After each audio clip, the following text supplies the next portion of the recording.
তো তোমরাও কি চাও এমন একটা ওয়াইল্ড লাইফ এক্সপিরিয়েন্স? তাহলে তোমরা ঠিকই যে ভিডিওর মধ্যে এসেছো। চলো বলি তাহলে তোমাদের কেমনভাবে এই জায়গাতে আসা যায়। তো জায়গাটা হলো রাজা ভাতখাওয়া। এটা হচ্ছে আলিপুরদুয়ার থেকে 15 কিলোমিটার দূরে আছে। তো যেমন এটার নাম তেমন এটার হিস্ট্রিটাও আছে। তো পৌঁছাতে চলো আমরা এই হিস্ট্রিটাই বলে নিই। তো 1800 শতকের মধ্যে যখন ভুটান আর কোচবিহার রাজার মধ্যে বিরোধ ছিল এই বক্সা অঞ্চলকে নিয়ে, তখন রাজা বন্দি হওয়ার পর যখন কোচবিহারে আবার রাজত্ব ফিরে পেয়েছিল, তখন এখানে এসে তিনি প্রথম ভাত খেয়েছিলেন, ভাত খাবার আয়োজন হয়েছে। তখন থেকে এই জায়গার নাম হচ্ছে রাজা ভাত খাওয়া। তো এই যে মিউজিয়ামটা আছে, এই মিউজিয়ামটা হচ্ছে বক্সার মিউজিয়াম, আর এটাকে রাজা ভাত খাওয়ার মধ্যে অবস্থিত। এটাকে রাজা ভাত খাওয়া মিউজিয়ামও বলা হয়। তো আমরা আজকে যাচ্ছি সেখানেই ভিডিও বানাতে। তো মিউজিয়ামের বাইরের মধ্যেও দেওয়া আছে রাজা ভাত খাবারের ওই দৃশ্যটা, আর ভিতরের মধ্যে একদম ওয়াইল্ড লাইফ সেঞ্চুরি একদম ভালোভাবে ভিতরটা একবারে জঙ্গলে মানে ফরেস্টের মতন সাজানো হয়েছে, আর পাখি সব কিছু একদম ভালোভাবে সাজানো হয়েছে।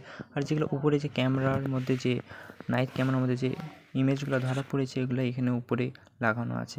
বাকি তোমাদের কেমন লাগছে জায়গাটা অবশ্যই বলবে।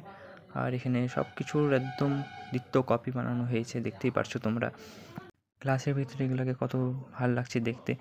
এদের লাইফটা এখানে স্টপিস হয়ে গেছে, যাতে এনজয় করতে পারে তার জন্য বা শিখতে পারে তার জন্য এখানে ভালোভাবে এদের বডিগুলো রাখা হয়েছে। এখানের মধ্যে তোমার বাঘের চামড়া, হরিণের চামড়া ও অন্য সব কিছুই এখানে রাখা আছে। যেমন কি এটা একটা দেখতে পাচ্ছ, এটা হচ্ছে হরিণের বাচ্চা। দেখো কতটা কিউট লাগছে এখানের মধ্যে। আর তার সাথে আছে বাঘের চামড়া আরও অন্য কিছু। সাথে তোমার লেপার্ডদের বাচ্চাও আছে।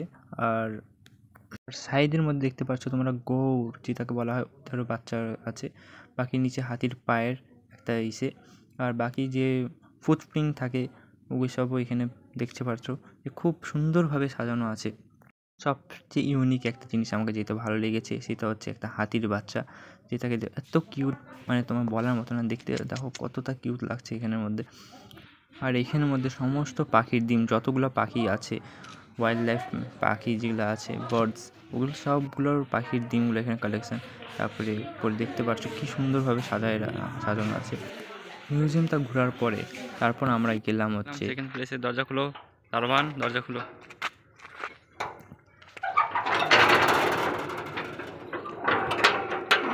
বাটারফ্লাই গার্ডেনের মধ্যে, যেটা রাজা ভাত খাওয়ার মধ্যেই আছে।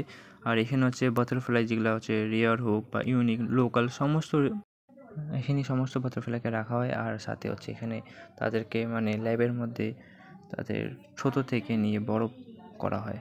দেখো এগুলো এখানে নাম আর সব কিছু দেওয়া আছে বোর্ডের মধ্যে। ফ্রেন্ডস দুজন মিলে এখানে দেখো তেলকা মাচাচ্ছি ব্লগের মধ্যে। ওইদিকেও দেখো, ওইদিকে আছে ল্যাব ওইটা।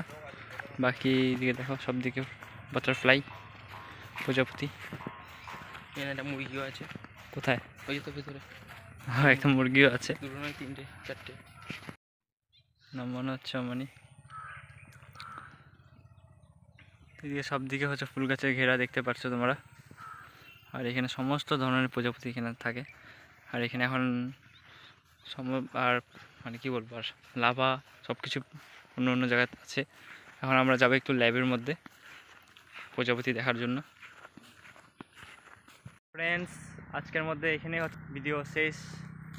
আর কেমন লাগছে সেটা একটা রিভিউ দেবেন, কমেন্ট বক্স সবারই জন্য ওপেন আছে। আর তোমরা যদি এখানে আসতে চাও এটা অবশ্যই আসবে।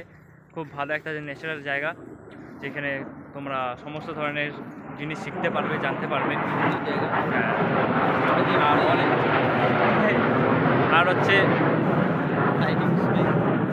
আর অনেক কিছু মানে তোমাদেরকে ল্যাবের মধ্যে দেখানো হবে, যেটা আমি ভিডিও বানাতে পারিনি অবশ্য। তোমরা ল্যাবের মধ্যে অনেক কিছু আমাদেরকে দেখাইছে, যে তোমাকে কিউপা, লাভা, অনেক কিছু যেটা ইউনিক, ঠিক আছে, প্রজাপতি নতুন কিছু অর্জন করতে পারছি। হ্যাঁ, তো তোমরা যদি চাও এখানে আসতে অবশ্যই আসবে। এটা রাজা ভাত খাওয়ার মধ্যে আছে এই দুই জায়গাটাই, ঠিক আছে। ফেমাস জায়গা এখানের মধ্যে, সাধারণত এখানের মধ্যে ফেমাস জায়গায়। আর তোমরা এসে যদি কাউকে লোকালে কাউকে জিজ্ঞেস করুন, সেও বলবে, দেখিয়ে দেবে রাস্তা। ঠিক আছে, আপাতত এখন বাই বাই, দেখা হচ্ছে।